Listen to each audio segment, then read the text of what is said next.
nos rendemos à Tua presença, Senhor, primeiramente, para agradecer a Ti, Pai, por tudo que Tu tens feito, pelo Teu cuidado, pela Tua bênção sobre cada um de nós, cada família aqui representada.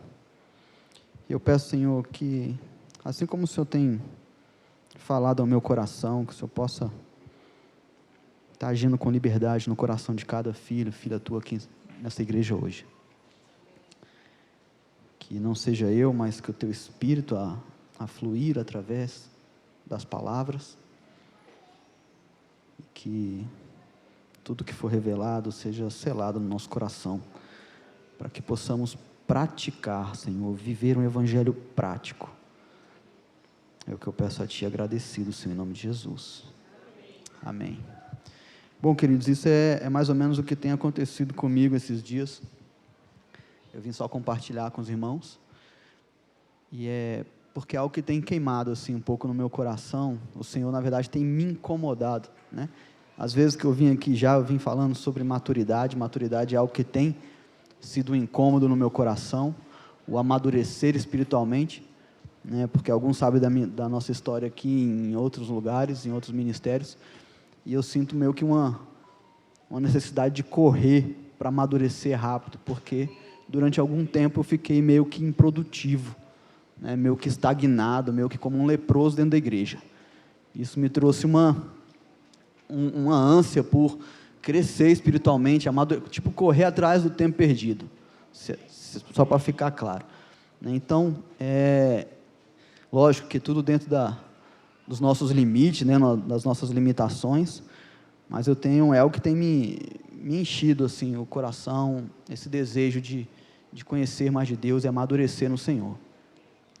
E eu creio que isso é a vontade de Deus para a nossa vida, né? Eu não vejo na palavra de Deus um momento em que Deus, não só Deus, mas em toda a criação, algo que é gerado, que nasce e permanece estagnado, né? Tudo que Deus fez, criou, ele nasce, germina, uma planta, tudo dá o seu fruto, cresce, amadurece, né? E tem todo um ciclo de vida. Então, o amadurecer, o continuar em crescimento, para mim, é algo que é do coração de Deus. E buscando isso, né, e meditando na palavra do Senhor a respeito, e buscando trazer isso para a minha vida cotidiana, né, eu sempre busco também fazer do Evangelho, das Escrituras, da palavra do Senhor, algo prático na minha vida, né? O que não é fácil, né? Alguém aqui acha fácil? Ou sou só eu que acho difícil? Que realmente eu não acho que é fácil. Às vezes é até um paradoxo, né? O pastor Valdemar fala muito sobre paradoxo. Às vezes é um paradoxo, né? Porque é simples, mas não é fácil, né? É algo que e se você for se aprofundar, nem é tão simples assim. Mas é isso aí, entenderam? Então a nossa jornada é essa, é continuar buscando e buscando um amadurecimento, um crescimento e um avanço no Senhor, né? Até que chegue o grande dia, né, em que estaremos ali face a face com o Pai e passaremos uma eternidade ali conhecendo Ele intimamente, né? E isso vai ser fantástico. Mas o que nessas minhas meditações, nessas minhas buscas, uma palavra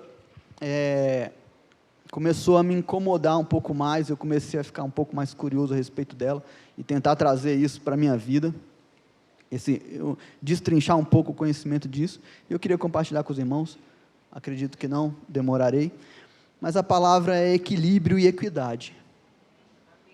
Equilíbrio e equidade. Essa palavrinha também tem me cercado, assim, e aí buscando na palavra do Senhor, né, eu vi ali uma passagem em Provérbios, lendo Provérbios, a palavra de Deus diz o seguinte: meu filho, guarde consigo, Provérbios 3, 22 a 26, meu filho, guarde consigo a sensatez e o equilíbrio, nunca os perca de vista.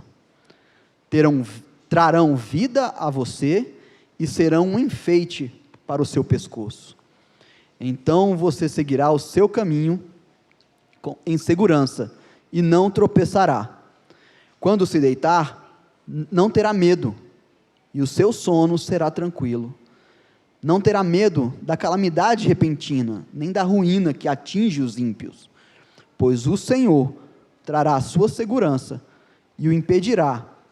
O Senhor será a sua segurança e o impedirá de cair em armadilha. E aí, eu entendi assim, que o equilíbrio, ele tem a sua fonte em Deus. A fonte do equilíbrio é o Senhor. E o pecado, ele gera desequilíbrio no ser humano, né? E aí, para completar o plano do Senhor, ele pegou porque o pecado entrou no mundo, e trouxe esse desequilíbrio, e aí Jesus nos trouxe a oportunidade de termos de volta um equilíbrio, né? Essa passagem de Provérbios, em algumas, não sei quem acompanhou aí, mas em algumas versões também traz a palavra, em vez de equilíbrio, ele traz uma palavra chamada discernimento. Traz a palavra discernimento, em algumas versões. E aí eu fui ver o significado da palavra discernimento, né, que é a capacidade de compreender situações, de separar o certo do errado, é a capacidade de avaliar as coisas com bom senso e clareza, juízo, tino, né? Não é o nosso tino aqui, tá? É tato, né? É sensatez, é juízo, né? E aí eu fiquei meditando nisso, me lembrando de algumas outras passagens que a palavra nos revela, que às vezes elas trazem um senso de desequilíbrio, e nos chamam novamente a ter um equilíbrio. Uma delas, por exemplo, Eclesiastes, né? O livro de Eclesiastes também fala sobre, aqui, deixa eu ver aqui, deixa eu abrir a minha passagem aqui, deixa eu ler na minha Bíblia. Eclesiastes 7,16 fala assim: não sejas demasiadamente justo, nem demasiadamente sábio, porque te destruirias a ti mesmo? Isso aqui Salomão falando, né, para você não ser demasiadamente justo, nem demasiadamente sábio, exageradamente, né? Ou seja, traz um equilíbrio para isso. Aí você pensa assim, poxa, mas então, a Bíblia fala tantas vezes sobre justiça, sobre que nós temos que ser justos, né? Nós vimos aqui o conceito de discernimento, né? Traz juízo, fala sobre justiça, e equilíbrio é isso, né? Se você for ver o símbolo da justiça, quem sabe qual é o símbolo da justiça? A figura que representa? A balança, né? A balança, ela simboliza o quê? Um equilíbrio, né? Nesse sentido aqui da justiça, equidade, né? Se a gente for ver aqui o significado de equidade, é apreciação, julgamento justo, virtude de quem ou de que, né? Uma atitude, um comportamento, um fato, manifesta senso de justiça, imparcialidade, respeito à igualdade de direitos, né? Uma ilustração bem legal para definir equidade, eu vi numa foto assim, que tinha, é como se fosse num show, né, um evento, que tem um palco lá, né, como se fosse aqui um palco e tivesse um tablado até aqui assim, e aí uma pessoa alta conseguia ver por cima do tablado, aí tinham 3 pessoas de 3 tamanhos, uma mais baixa, já não conseguia, via mais ou menos, e uma mais baixa ainda, não conseguia ver nada. E aí, na figura do ao lado, tinha isso, é igualdade. Estavam todas no mesmo patamar, que é o chão, todas iguais, só que como elas eram de alturas diferentes, a mais alta conseguia enxergar e as outras duas não conseguiam enxergar. E aí quando passava para a imagem ao lado, que simbolizava a equidade, mostrava o mesmo ambiente, onde todas elas estavam niveladas igualmente, todas elas conseguiam enxergar, mas por quê? Porque colocaram um cavaletezinho e igualaram, né? Então, agiram com justiça, né? Equidade, uma igualdade, mas com justiça, respeitando os diferentes, tratando os diferentes de forma diferente, né? Então, isso simboliza equidade. Isso foi algo que Cristo ele veio combater, né? Porque foi algo que o mundo se tornou dessa forma depois que o pecado entrou. As pessoas começaram a olhar para as suas próprias vontades, para os seus próprios desígnios, né? Começaram a se achar sábios aos seus próprios olhos, né? Nós vemos, quando olhamos para os fariseus da época, né? Eram homens que gostavam, eram vaidosos, gostavam de terem seu ego amaciado, né? E não tratavam as pessoas, os diferentes, de formas diferentes, buscando justiça. Pelo contrário, eles queriam a justiça deles imposta em cima do povo, né? E Cristo veio para quebrar toda essa religiosidade que havia, né, naquele contexto, né? Então, avaliando como nós temos vivido hoje, em relação a um desequilíbrio que o pecado injetou na humanidade, né, nós vemos que, assim, ao longo do tempo, o ser humano ele começou a correr para os extremos. Dentro de uma balança, né, é como se fosse para o extremo, fosse só para um lado, e pendesse para um lado. As pessoas sempre procuram a sua própria vontade, o seu próprio desígnio, e para isso elas correm para um extremo, né, para defender aquilo que gosta, ou sei lá o quê, né? Então, hoje nós vemos assim, a pessoa, ou ela é mansa demais, ou ela é bruta demais. Alguém conhece alguém assim? Não, né? Ninguém conhece, só eu conheço. O cara é ignorante pra caramba, né? Porque ele acha que ele está sempre certo, ele é bruto, ignorante, quer fazer do jeito dele. Ou então tem aquele cara que é pacato, bicho, o cara é manso. Aí você fala assim, nossa, Jesus falou para ser manso, mas o cara é manso demais. Não há um equilíbrio, entendeu? O cara é manso demais, demais, demais. Jesus vai voltar e ele vai ver passando assim, e ele não vai nem se mexer, bicho, porque para ele é muito passivo em tudo, né? Nós vemos o próprio Jesus que falou, né? Aprendei de mim que sou manso e humilde. Jesus, o exemplo de mansidão, quando ele viu, por exemplo, o templo ali sendo profanado, ali sendo, né? Foi lá e derrubou, deu uma chicotada, na hora de agir, ele agiu, porque ele era o exemplo de equilíbrio, inclusive de mansidão, né? Então, nós vemos isso, as pessoas nos extremos, ou é mansa demais, ou é bruto demais, ignorante demais, né? Ou então, o cara só fala do que ele gosta, o assunto do cara é só né? Porque ele gosta daquilo, aquela pessoa só fala disso, só fala do que ele gosta, né?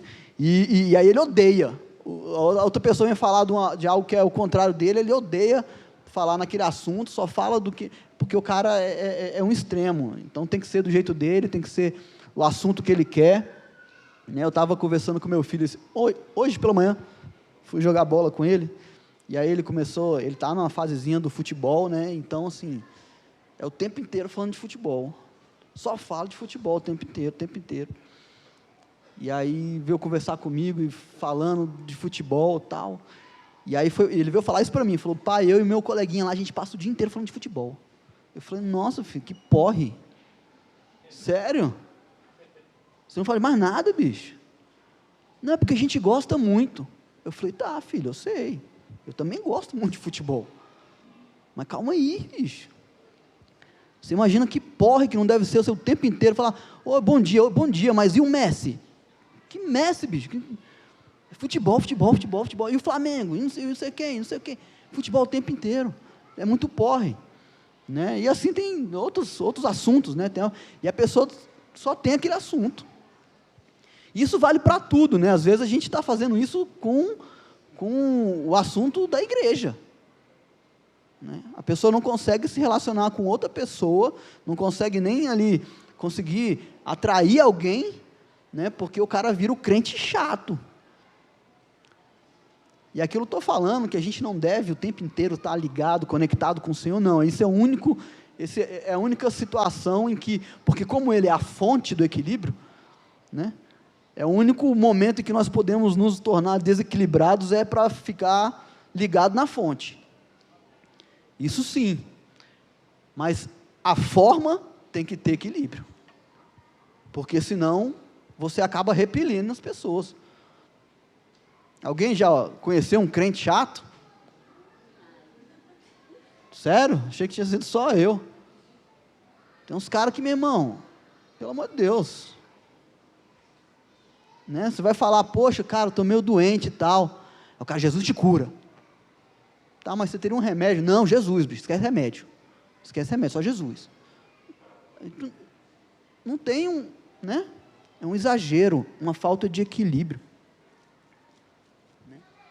E isso estou falando de situações que a gente vive no cotidiano, que eu tento trazer isso para a nossa vida, né? O que está acontecendo hoje? O que a gente está enxergando? Né? Outra coisa que para mim está assim, exagerado para caramba, está muito visível, né? A vaidade, o zelo exacerbado pelo corpo, o culto ao corpo, a beleza, né, que é difundida, que é pregada por aí. Aí você fala, então eu tenho que ser largado. Não, não é isso. A gente vê, né? Tem uns que são largados, o cara parece um dorme sujo, né? O cara, tu olha pro cara, o cara está largado, parece que foi atropelado ali por um caminhão. E aí você vê o outro, meu irmão, o caboclo, o cara está fazendo a unha, passando maquiagem, homem, né? Passando pozinho na cara, aquela coisa toda, um negócio meio exagerado, a vaidade. E aí são os extremos. O cara não consegue ser um cara equilibrado, limpinho, cheiroso, tal, mas, né? Não, tem que ser um trem exagerado.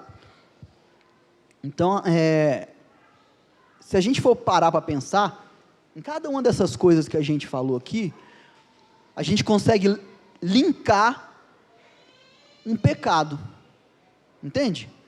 Quando há um exagero, a gente consegue linkar um pecado. O cara que é muito vaidoso, ele está fatalmente caindo num pecado da vaidade. Às vezes o exagero até nas condições financeiras. Um cara é rico pra caramba, é rico que sai pelo ladrão, assim, o dinheiro fica pulando pelo bolso. Mas por quê? Porque o cara vive em função do dinheiro. Quanto mais tem, mais quer. E aí você vê que há um pecado entranhado, há um amor ao dinheiro. O cara não consegue ofertar na vida do irmão, não consegue usar o dinheiro que ele ganha para investir em algo produtivo que vai trazer uma melhoria para uma comunidade. Não. Diz minha oferta, então sai fora. É meu dinheiro. Então, aí você vê que há um pecado. Então, sempre quando você enxerga esses exageros, a gente consegue, olhando com um pouco mais de minúcia, você enxerga um pecado ali. Então o pecado ele traz esse desequilíbrio, né? Então, diante disso, nós entendemos o quê? Que o equilíbrio ele é algo fundamental nas nossas vidas, certo? E analisando um pouco mais o equilíbrio, a gente pode ver que ele atua em podemos separar assim, em três esferas, né? Uma esfera material, né? Por exemplo, com essa questão do dinheiro, o cara que tem muito, né? Tem muita coisa. Um outro exemplo, né? É um acumulador compulsivo.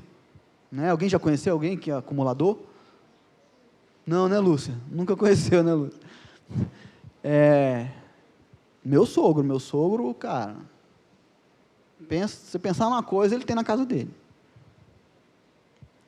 E ele sabe que tem, não sabe onde está, mas ele sabe que tem. E quando você olha para a casa dele, você sabe que ele tem.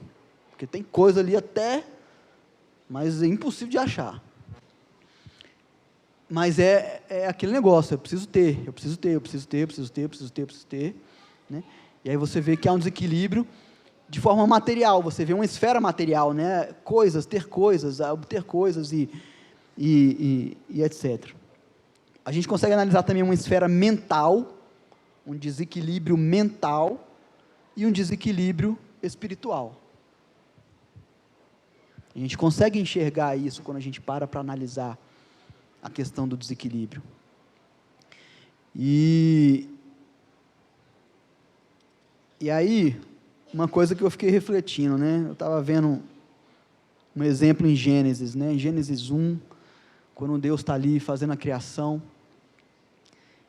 e aí a Bíblia fala que a terra era sem forma e vazia, né?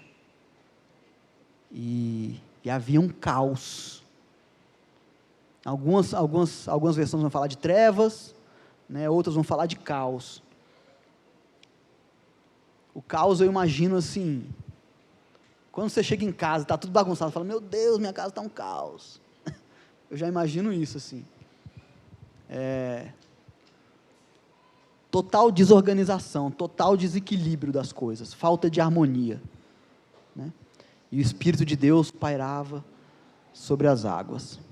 E aí nós vemos aqui mais uma vez o Senhor sendo a fonte de todo equilíbrio. Aí nós vemos o Senhor Deus falando que haja luz, pá, e houve luz. Aí ele começa, né? O Espírito, Pai, Jesus ali começa a organizar as coisas. E aí ele pega e cria toda a criação ali, e traz uma organização, né, a nível material, né, vamos dizer. Organizou todas as coisas, a árvore, a planta vai dar o seu fruto, não sei o quê, papapá, o animal assim, o animal assado, cara, o bicho botou ordem em tudo, assim, ó, pá. Botou tudo em perfeito equilíbrio, perfeita harmonia. Aí, ele vem e cria o homem, né, pá, do barro, vai lá, a obra-prima da criação, né, viu que era muito bom, a obra-prima, e colocou nele ali a autoridade para dominar sobre todas as coisas, trouxe o entendimento,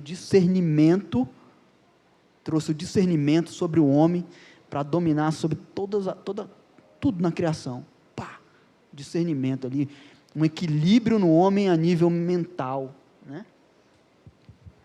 E aí, para ficar melhor, para o negócio ficar tinindo, ele vinha todos os dias, para ter comunhão com a obra-prima da criação. E aí ele fecha com chave de ouro, trazendo um equilíbrio espiritual para o ambiente. E o homem tinha ali aquele equilíbrio, era tudo perfeito, tudo perfeito. Havia um equilíbrio. Então Deus, ele preza por esse equilíbrio. Só que aí nós sabemos o resto da história, né? O pecado veio, num vacilo, o pecado veio e trouxe total desequilíbrio, bagunçou tudo. E aí nós vemos, lógico, que o Senhor tem um plano, né? Hoje eu estava tendo ali aula de escatologia, e queridos, poxa, não desanimem quem estava fazendo e parou de vir, não veio, não sei porquê, né? Eu sei que às vezes pode ter sido algo esporádico, mas não desanime não, de buscar conhecimento no Senhor, tá? Continuem vindo aí, porque tem sido fantástico e tem sido muito edificante. E aí, eu estava vendo ali, né, na aula hoje, ali, a Liane levantou e fez um desenho lá, que, meu irmão, não tinha quem não falasse, olhasse para aquilo lá e visse que era uma videira ali, uma figueira, oliveira.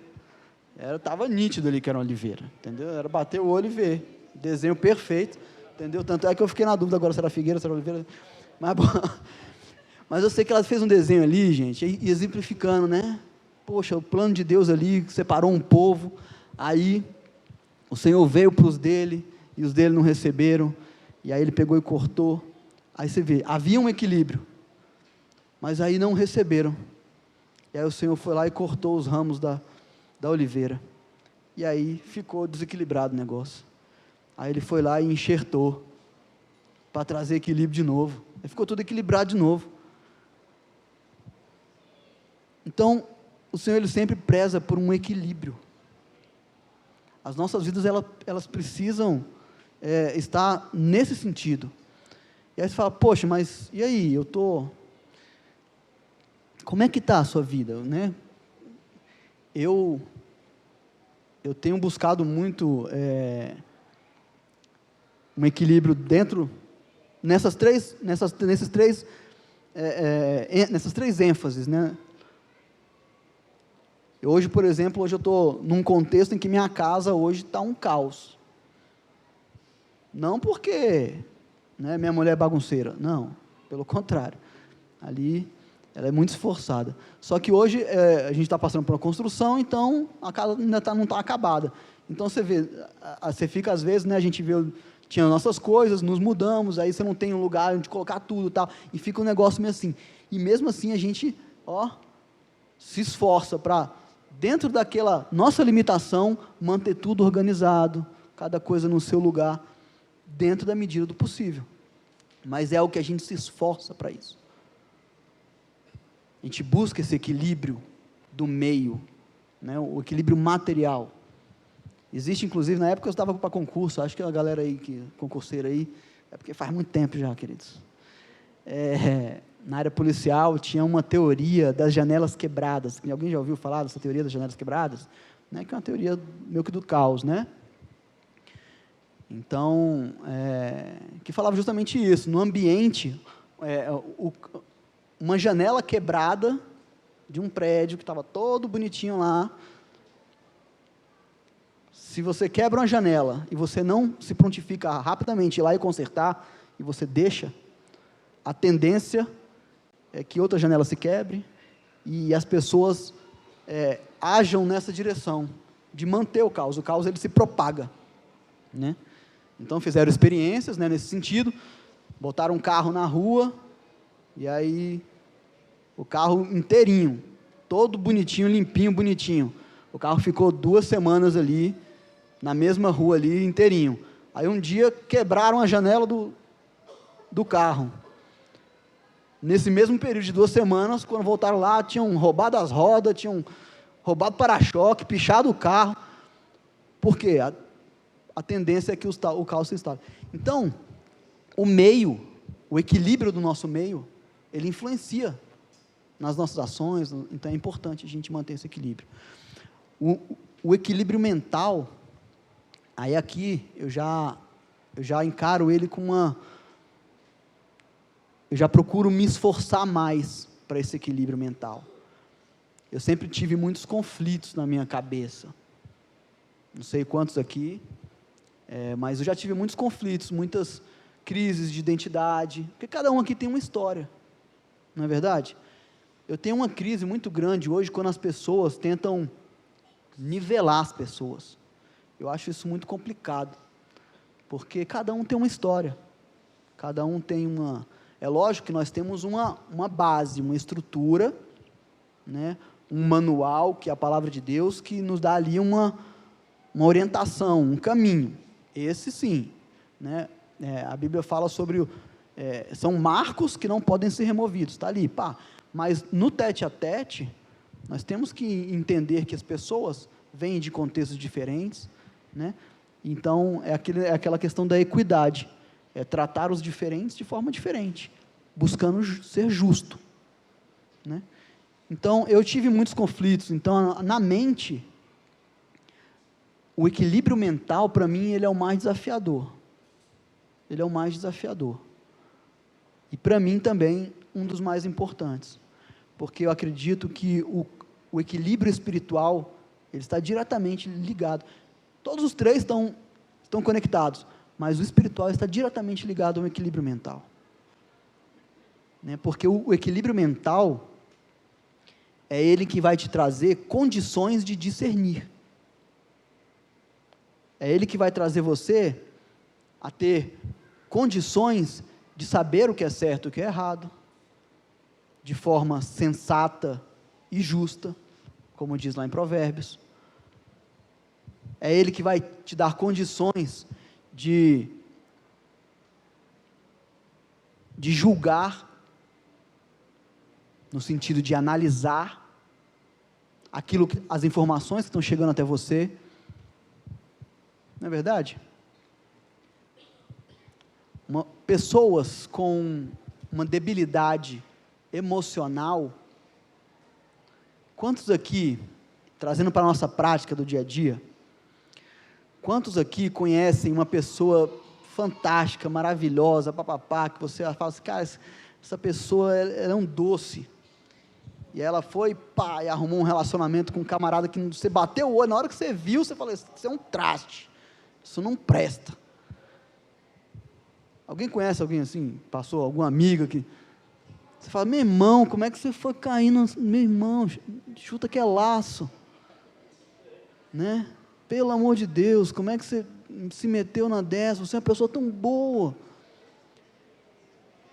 Muito provavelmente uma pessoa que tem uma debilidade emocional, mental. Quando a gente fala de mental, a gente está falando das nossas emoções, dos nossos sentimentos, né, e também da nossa razão, porque anda tudo ali interligado, né? Muitas vezes, quando você está muito emocionado, isso tende a dificultar, prejudicar a sua razão, o seu raciocínio lógico, né? Então, por isso que muitas das vezes a gente sabe o que não deve fazer, mas por causa do momento, do calor do momento, você acaba fazendo. Porque as suas emoções naquele momento estão alterando o seu raciocínio lógico, né? Então, o equilíbrio mental, ele é fundamental nas nossas vidas. Ele é fundamental nas nossas vidas, né? Porque ele vai trazer essa capacidade. Aí, beleza, mas como é que a gente adquire esse equilíbrio mental? Eu trazendo para o meu testemunho, eu vivi durante muito tempo sendo guiado, né? A gente ouviu muito esses termos aí nessas épocas para trás, né, como gado, mas eu vivenciei isso durante muito tempo dentro da igreja, por uma falta de equilíbrio emocional e um equilíbrio mental, porque eu não tinha, a minha mente ela não estava preparada, não tinha maturidade suficiente para digerir e discernir certo tipo de informação que estava sendo lançado sobre mim. E aquilo me fez andar por caminhos tortuosos em determinado momento. Então, é fundamental que a gente busque. E como é que a gente consegue esse amadurecimento mental? Através da palavra de Deus. A palavra de Deus, ela é luz para o nosso caminhar. É lâmpada para os nossos pés. Ela vai trazer um norte, ela vai nos ensinar, a gente costuma falar, né, é o manual do ser humano. Ela te ensina como é que você deve funcionar. E ela trabalha a leitura da palavra de Deus, o meditar, né, porque a Bíblia fala que nós temos que meditar nela dia e noite. Meditar não é só ler. Meditar é ruminar ela ali, pegar, trazer para a nossa prática, trazer para a experiência, compartilhar. Isso você está ruminando, você está meditando na palavra de Deus. Quando você, e pedindo, lógico, a revelação do Espírito, né? Quando você faz isso, a leitura está atuando diretamente na tua mente. E você está adquirindo um conhecimento que vai te trazer um aperfeiçoamento, um discernimento de como você deve proceder, de como você deve agir em determinadas situações. Aquela pessoa fantástica que acabou se envolvendo com a pedra de tropeço que você conhece, talvez se ela tivesse lido ruminado na palavra, conhecimento, buscado, amadurecido na palavra de Deus, ela buscasse alguns conselhos, antes de se envolver, porque a palavra nos ensina a fazer isso, e não é conselho de qualquer um, você vai buscar conselho de pessoas sábias, e aí você vai aprender também a discernir quem que é sábio e quem que não é, porque existem pessoas que são sábias aos seus próprios olhos, se julgam sábias. Então tudo isso, a palavra de Deus nos traz, nos dá condições, nos dá ferramentas, para amadurecermos, e trazer equilíbrio mental para a nossa vida. Além disso, um equilíbrio mental, que nós temos que ter, a respeito uma crise que é muito, muito comum, que traz desequilíbrio mental, é a crise de identidade, né? Quantos cursos nós já fizemos aqui, já fizemos, né, pregações e mais pregações a respeito de identidade, quem nós somos no Senhor. Isso é fundamental para trazer um equilíbrio mental para as nossas vidas, e nos preparar para um equilíbrio espiritual.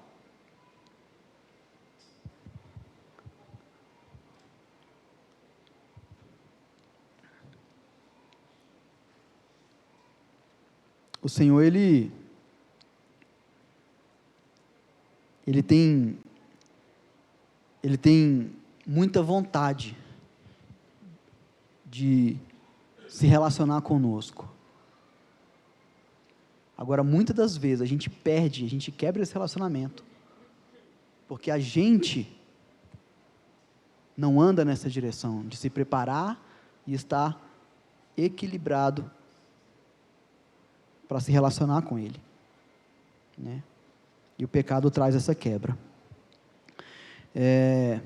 Então, assim, é impossível estarmos em desequilíbrio e queremos refletir algo que expressa o próprio equilíbrio, ou seja, refletir a Cristo, né? Como é que a gente vem para cá, a gente fala, poxa, eu preciso refletir a Cristo, eu preciso, né, as pessoas precisam olhar e enxergar Cristo em mim, mas a tua vida é toda desequilibrada, você chama a pessoa para ir na sua casa, a pessoa chega lá, a tua casa meu irmão, é uma bagunça só, Entendam, gente, não estou falando aqui para ninguém ser o maníaco da arrumação, não, porque isso em exagero se torna um desequilíbrio também, mas a pessoa não pode chegar na tua casa e ver um caos,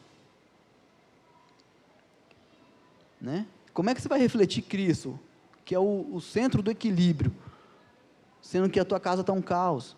Ou então, você vai refletir Cristo, como é que a pessoa vai olhar para você e ver Cristo, sendo que os seus relacionamentos com as pessoas, né? Todo mundo te acha um porre, você é conhecido como o cara chato no teu trabalho, como é que você vai refletir Cristo? Você é o cara que só sabe falar de um assunto, você é o cara que, né, tem vários tipos de desequilíbrio, tem um cara que come demais, tem um cara que come de menos, né? Todo mundo te conhece como o cara, meu irmão, o cara tem uma festa, acabou o parabéns, o cara vai lá e rapa a mesa assim, não deixa nada para ninguém, entendeu? Bota nas bolsas, nos bolsos, o cara é o comilão, né? Dá um mau exemplo para caramba e quer pregar, e depois vem pregar para o outro, falar do pecado da gula. Pô, me ajuda, não tem como você refletir Cristo dessa forma. Ele é o equilíbrio, e você é uma pessoa também desequilibrada, nós precisamos buscar esse equilíbrio, ele faz parte do nosso processo de maturação, faz parte do nosso processo de maturidade, nós precisamos nos esforçar, para sermos pessoas equilibradas em todas as áreas da nossa vida, em todas as áreas, né? Eu durante muito tempo fui totalmente desequilibrado financeiramente, até porque eu tinha uma referência que era dessa forma, A minha referência era dessa forma, totalmente desequilibrada financeiramente. Então, assim, gastava tudo que entrava, tinha que gastar tudo. É meu, ganhei, então tem que gastar tudo. Se eu tivesse meditado na palavra, estudado as escrituras, né, buscado um pouquinho mais de... Você vê que em vários momentos a Bíblia nos ensina a poupar. Não é porque nós dependemos do dinheiro, nem que o dinheiro vai ser a nossa salvação. Não, equilíbrio. Mas é porque é sábio, é sensato, né? Dizem por aí que quem poupa tem, né? No momento de situação, você vai poder ter e passar por aquela tribulação. Nós vemos isso com José, não foi assim que aconteceu? Deus não deu uma sabedoria tamanha a José, que ele foi lá e poupou, né? Passou ali 7 anos retendo, guardando, poupando, e por causa disso, ele conseguiu trazer salvação para toda... É uma coisa chiando aqui, velho. Tem um trem aqui que vai pipocar, já. Não vai explodir, não? Então tá bom. Deixa eu ficar para cá. Aqui também tá chiando, velho. Ixi, bicho. Então, tá desequilibrado o som aqui, ó. Tá vendo? Tá faltando um equilíbrio aqui no som. É até isso que chamam, né? Equalizar, né? Trazer um equilíbrio, né? Olha só, tá vendo? O equilíbrio, ele nos cerca a todo momento, em tudo que a gente faz, né? Então é importante a gente estar buscando isso e buscando no Senhor. O Senhor, né? Ele é a nossa fonte de equilíbrio. Para finalizar aqui, né? Até achei um conceito de equidade aqui que eu achei legal. Equidade consiste na adaptação da regra existente à situação concreta, observando-se os critérios de justiça. Pode-se dizer, então, que a equidade adapta a regra a um caso específico, a fim de deixá-lo mais justa. Então, isso é equidade. Nós vemos que o Senhor, na palavra dele, por várias vezes, ele condena a iniquidade. Não é isso? A iniquidade, né? Que é a falta de equidade, né? Então, os fariseus, né, eram homens que estavam trabalhando com iniquidade. E o Senhor enxergou iniquidade naquele povo. Tem uma passagem em Mateus que ele fala sobre isso, né? Que ele fala para os fariseus: fariseus hipócritas, vocês estão aí. Vamos ler essa passagem só para finalizar, que é bem legal. Ali você vê uma falta total de equilíbrio, né? Está em Mateus, cadê? Deixa eu ver aqui. Mateus, se alguém achar primeiro, 23, eu acho. Mateus 23.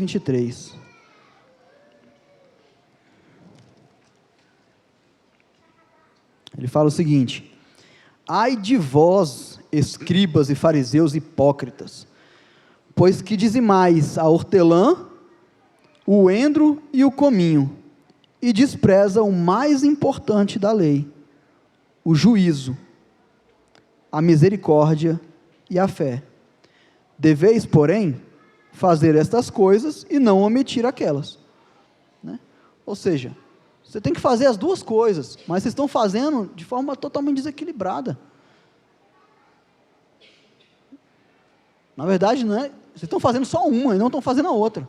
Faltou um equilíbrio aí, vocês penderam só para um lado que agrada a vocês. E estão desprezando a misericórdia, que é a parte mais importante da lei, a misericórdia, o juízo, né, a justiça, a fé. Vocês estão desprezando. Ou seja, vocês penderam só para um lado. Na balança está totalmente desequilibrada. E aí Jesus vem com uma dura palavra para eles, seus hipócritas. O que vocês estão pensando? Mas eles se achavam sábios aos seus próprios olhos, estavam todos ensoberbecidos, né? Cheios da razão. Quantas vezes a gente não se pega assim, hein? Você conhece alguém que quer impor a vontade dele acima de tudo? Todo mundo está falando o contrário, mas ele bate o pé que ele está certo. Pessoa obstinada, né? A Bíblia fala sobre essa pessoa, obstinada. Todo mundo está falando, meu irmão, não é por aí, não é assim. É assim, fulano? Não, não é assim não. Ô fulano, é assim não, não é assim não. Não, é assim sim.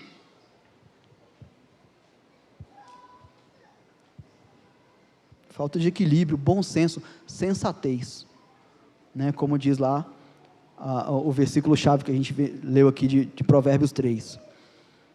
Né? E para finalizar aqui, queridos, que eu já me estendi demais, eu queria ler Romanos capítulo 8,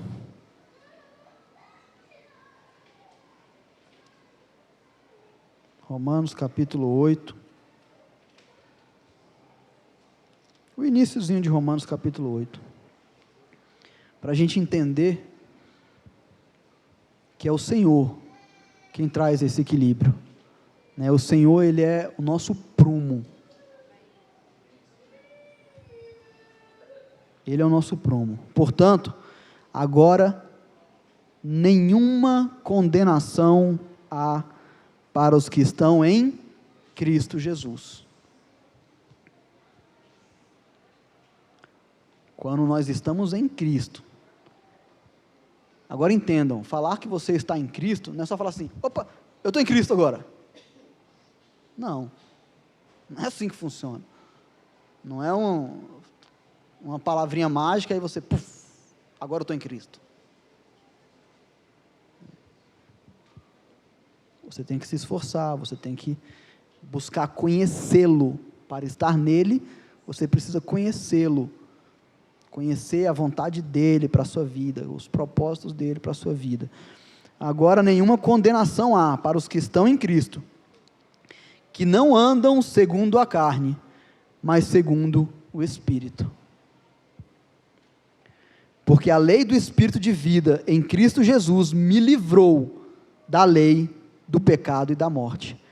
Aquilo que trazia total desequilíbrio para a minha vida, a lei do pecado, Cristo nos livrou dessa lei. Então Ele traz de volta a gente para o equilíbrio.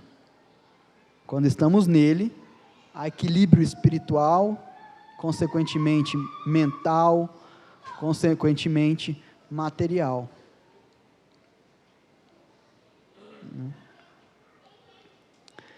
Porquanto o que era impossível à lei, visto como estava enferma pela carne, Deus, enviando o seu Filho em semelhança da carne, do pecado, pelo pecado, condenou o pecado na carne, para que a justiça da lei se cumprisse em nós, que não andamos segundo a carne, mas segundo o Espírito.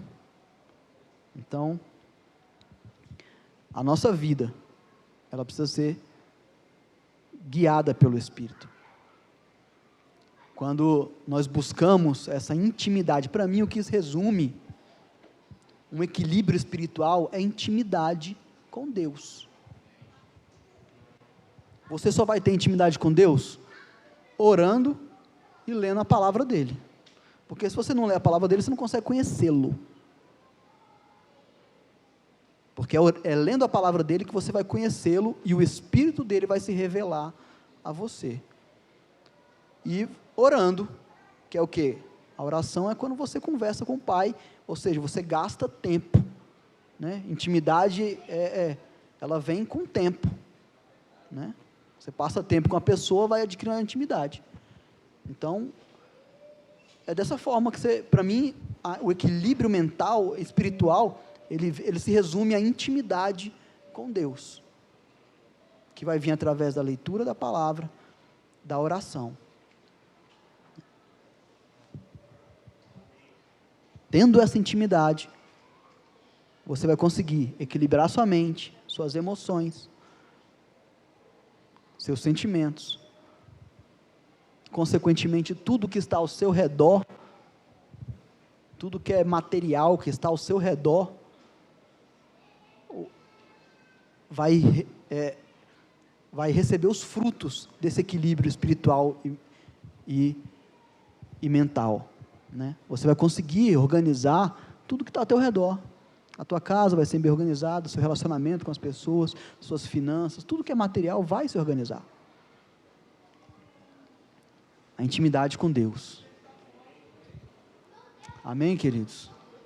Eu vou ficar por aqui, né? Teria algumas passagens, dava para a gente destrinchar bem mais isso aqui, mas é porque realmente é um assunto que vai muito longe se a gente for trazer para a nossa esfera pessoal, né? Falar de mente, de emoção e sentimento, é coisa para ficar falando o dia inteiro aqui, né? Mas a essência que nós temos que buscar é essa intimidade com o Pai, intimidade com Deus. É isso que eu queria deixar para os irmãos, é isso que o Senhor tem provocado em mim, essa sede. Eu queria até fazer mais, o pastor até me chamou aí para esse negócio aí do Life, como é que é? Pure Life, e às vezes você não consegue por causa da tua rotina diária, mas há tempo para tudo. Mas eu queria, às vezes a gente até quer fazer mais, porque o Senhor ele vai despertando na gente, quando a gente busca isso, Ele vai despertando para a gente uma sede de conhecimento, de querer conhecer mais dEle, ter mais intimidade com Ele, através da palavra dEle, né? Por isso estamos aí, vou fazer de novo aqui a propaganda do curso de escatologia, né? Pessoal, está muito bom, né? Não sei porquê, hoje eu vi uns buraquinhos lá na sala assim, faltando uma galera, mas que seja algo pontual e que você volte correndo e busque, porque temos que estar preparados para os tempos do fim, amém? Então, vamos orar.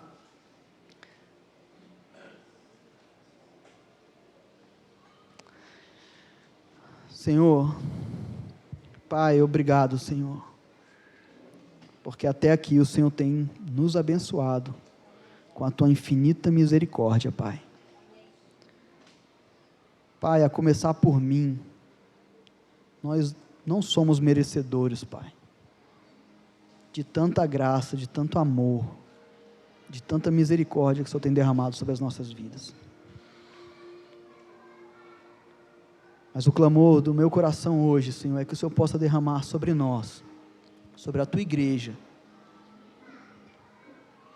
uma unção de crescimento espiritual, de maturidade espiritual, de fome e sede pela Tua justiça, Pai, fome e sede pelos Teus ensinamentos, pelos Teus princípios, pelas Tuas leis, por tudo aquilo que o Senhor quer para nós, Pai, os Teus planos, os Teus desejos, os Teus desígnios para nós, como noiva, como igreja, como povo, como nação santa, povo escolhido, como aqueles que foram enxertados, Pai, na oliveira verdadeira.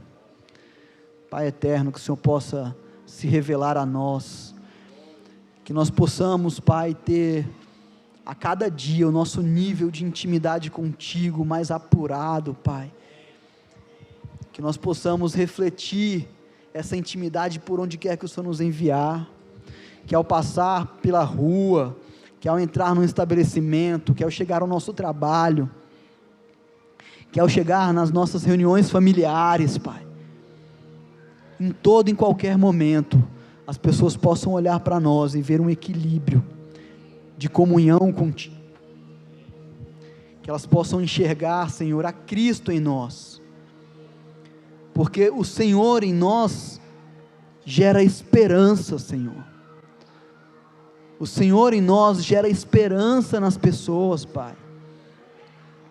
O Senhor em nós gera uma vontade nas pessoas de buscarem o Senhor, mas elas precisam ver em nós o Senhor. Elas precisam ver em nós pessoas equilibradas, pessoas sensatas, que não andam em desconformidade, Pai, que não andam em falta, A Tua palavra nos revela, Senhor, que certa vez o Senhor chegou a um homem e uma mão escreveu na parede para aquele rei, Belsazar: pesado foste na balança e encontrado em falta. Oh Deus, que nós não sejamos encontrados em falta, Pai. Pai eterno, que o Senhor olhe para nós e veja equilíbrio, que o Senhor olhe para nós e veja equidade, Pai. Pessoas que amam a Tua justiça e buscam andar nas Tuas verdades. E nessa jornada, Senhor, que a Tua misericórdia, o Teu perdão seja conosco, porque falharemos, Pai, mas que nós sejamos rápidos e prontos a corrigir as nossas falhas e voltar ao equilíbrio. Esse é o desejo do nosso coração hoje, Pai. Que o Teu Espírito Santo, Pai, aquele que é o único capaz de trazer equilíbrio para as nossas vidas, que Ele seja presente em cada um de nós, todo santo dia, Senhor, até a Sua vinda, Pai. Esse é o clamor do nosso coração, é o que eu peço a Ti, Pai, em nome do Teu Filho amado Jesus. Amém e amém. Deus abençoe.